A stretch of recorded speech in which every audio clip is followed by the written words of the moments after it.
अथ चतुर्थोऽध्यायः ज्ञानयोगः। श्रीभगवानुवाच इमं विवस्वते योगं प्रोक्तवानहमव्ययम् विवस्वान्मनवे प्राहमनुरिक्ष्वाकवे ब्रवीत्। एवं परम्परा प्राप्तम् इमं राजर्षयो विदुः सकाले नेह महता योगो नष्टः परन्तप।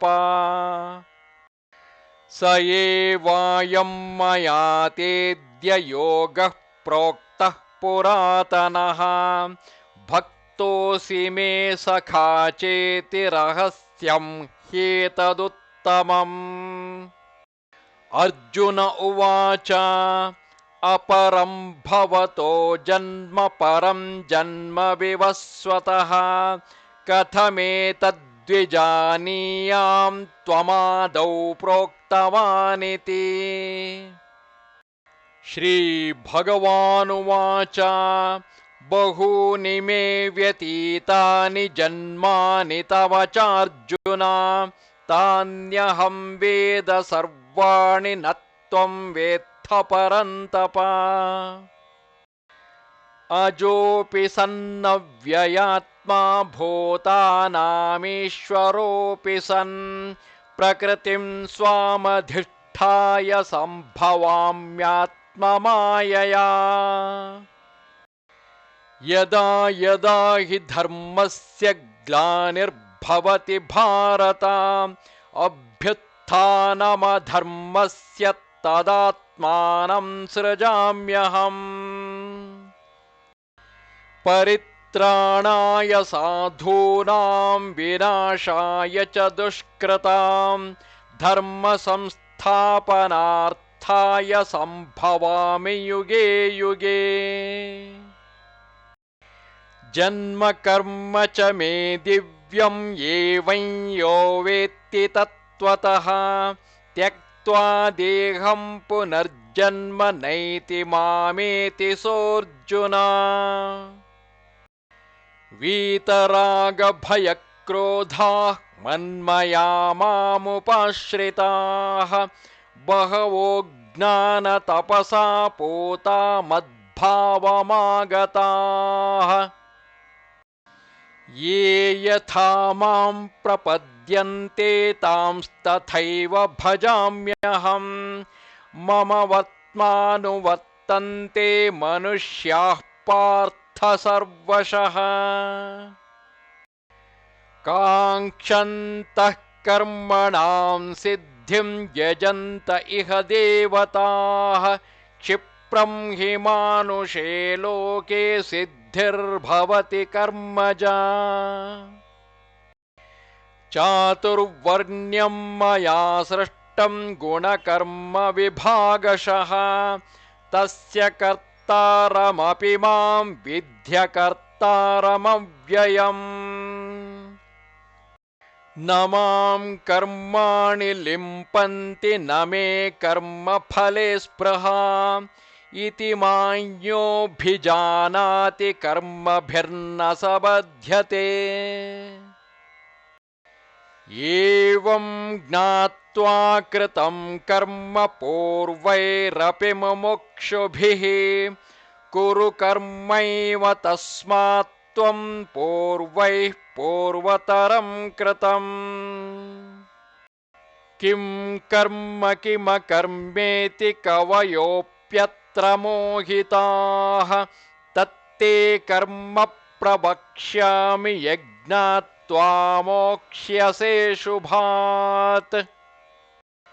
कर्मणो ह्यपि बोद्धव्यं बोद्धव्यं च विकर्मणः अकर्मणश्च बोद्धव्यं गहना कर्मणो गतिः। कर्मण्यकर्म यः पश्येत् अकर्मणि च कर्म यः स बुद्धिमान् मनुष्येषु स युक्तः कृत्स्नकर्मकृत्। यस्य सर्वे समारम्भाः कामसङ्कल्पवर्जिताः ज्ञानाग्निदग्धकर्माणं तमाहुः पण्डितं बुधाः त्यक्त्वा कर्मफलासङ्गं नित्यतृप्तो निराश्रयः कर्मण्यभिप्रवृत्तोऽपि नैव किञ्चित् करोति सः निराशीर्यतचित्तात्मा त्यक्तसर्वपरिग्रहः शारीरं केवलं कर्म कुर्वन्नाप्नोति किल्बिषम् यदृच्छालाभसन्तुष्टः द्वन्द्वातीतो विमत्सरः समसिद्धावसिद्धौ च कृत्वापि न निबध्यते गतसङ्गस्य मुक्तस्य ज्ञानावस्थितचेतसः यज्ञायाचरतः कर्म समग्रं प्रविलीयते ब्रह्मार्पणं ब्रह्महविः ब्रह्माग्नौ ब्रह्मणाहुतं ब्रह्मैव तेन गन्तव्यं ब्रह्मकर्म समाधिना दैवमेवापरे यज्ञं योगिनः पर्युपासते ब्रह्माज्ञावपरे यज्ञं यज्ञेनैवोपजुह्वति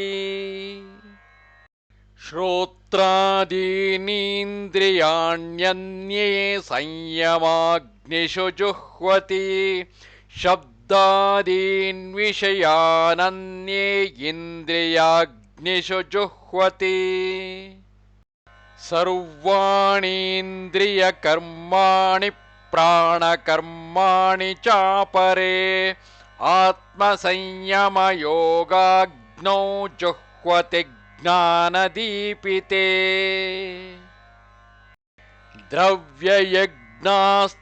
द्रव्ययज्ञास्तपोयज्ञाः योगयज्ञास्तथा परे स्वाध्यायज्ञानयज्ञाश्च यतयः संशितव्रताः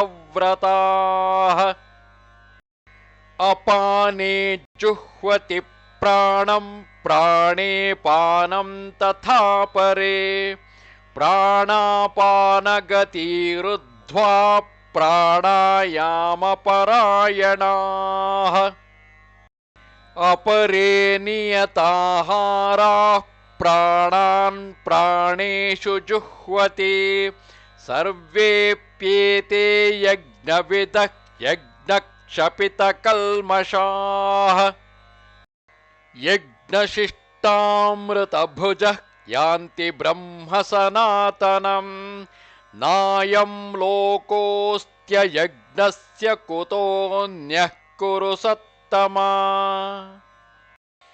एवं बहुविधा यज्ञाः वितता ब्रह्मणो मुखे कर्मजान् विद्धितान् सर्वान् एवं ज्ञात्वा विमोक्ष्यसे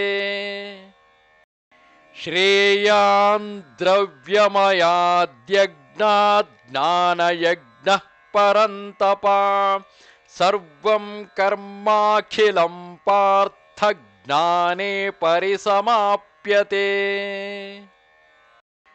तद्विद्धि प्रणिपातेन परिप्रष्टेन सेवया उपदेक्ष्यन्ति ते ज्ञानं ज्ञानिनस्तत्त्वदर्शिनः यज्ञात्वा न पुनर्मोहं एवं यास्यसि पाण्डवा येन भूतान्यशेषेण द्रक्ष्यस्यात्मन्यथो मयि अपि चेदसि पापेभ्यः सर्वेभ्यः पापकृत्तमः सर्वं ज्ञानप्लवेनैव व्यजिनं सन्तरिष्यसि यथैधांसि समिद्धोऽग्निः भस्मसात् कुरुतेऽर्जुन ज्ञानाग्निः सर्वकर्माणि भस्मसात् कुरुते तथा न हि ज्ञानेन सदृशं पवित्रमिह विद्यते तत्स्वयं योगसंसिद्धः कालेनात्मनि विन्दति श्रद्धावान् लभते ज्ञानं तत्परः संयतेन्द्रियः ज्ञानं लब्ध्वा परां शान्तिम् अचिरेणाधिगच्छति अज्ञश्च श्रद्दधानश्च संशयात्मा विनश्यति नायं लोकोऽस्ति न परः न सुखं संशयात्मनः योगसन्न्यस्तकर्माणं ज्ञानसञ्छिन्नसंशयम् आत्मवन्तं न कर्माणि निबध्नन्ति धनञ्जय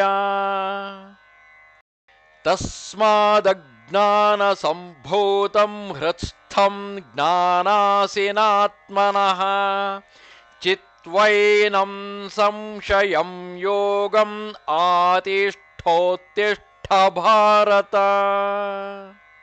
ॐ तत्सदिति श्रीमद्भगवद्गीतासु उपनिषत्सु ब्रह्मविद्यायां योगशास्त्रे श्रीकृष्णार्जुनसंवादे ज्ञानयोगो नाम चतुर्थोऽध्यायः।